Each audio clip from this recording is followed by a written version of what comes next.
Ang pagbabalik ng US sa mga dating base militar nila sa Asia Pacific ay isang bahagi ng mas malawak na estratehiya para i-counter o balansehin ang lumalakas na impluensya at military presence ng China sa rehiyon.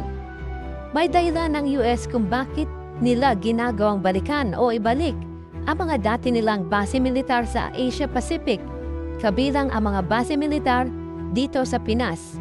Tara at ating pag-usapan ang mga hakbang ng US kontra sa China. Ang China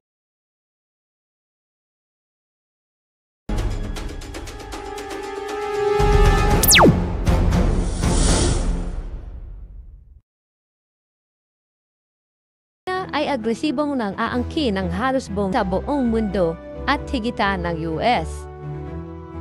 Nagpapatayo ito maging ang Taiwan.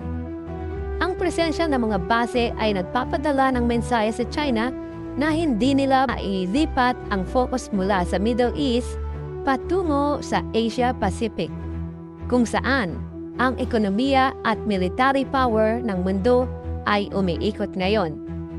Sa ilalim ng strategy na ito, muling ginagamit o pinapalakas ang mga lumang base militar ng US tulad sa Pilipinas sa ilalim ng EDCA.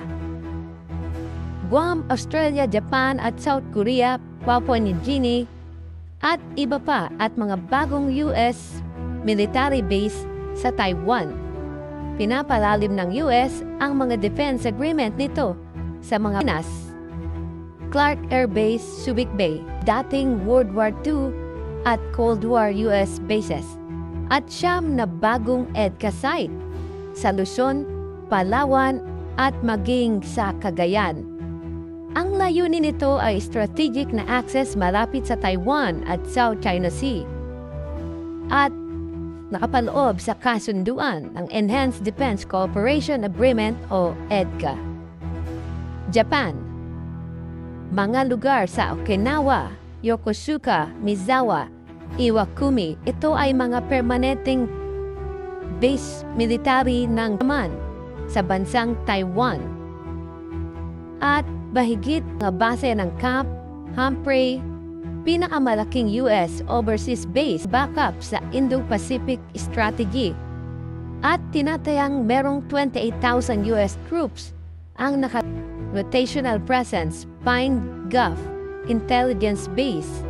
Ang layunin naman ito ay partnership para sa Indo-Pacific Security at Counter-China Strategy. Nakapaloob ang kasunduan territory pero nasa Pasipiko. Ang mga base militar naman dito ay ang Andersen Air Force Base, Naval Base Guam,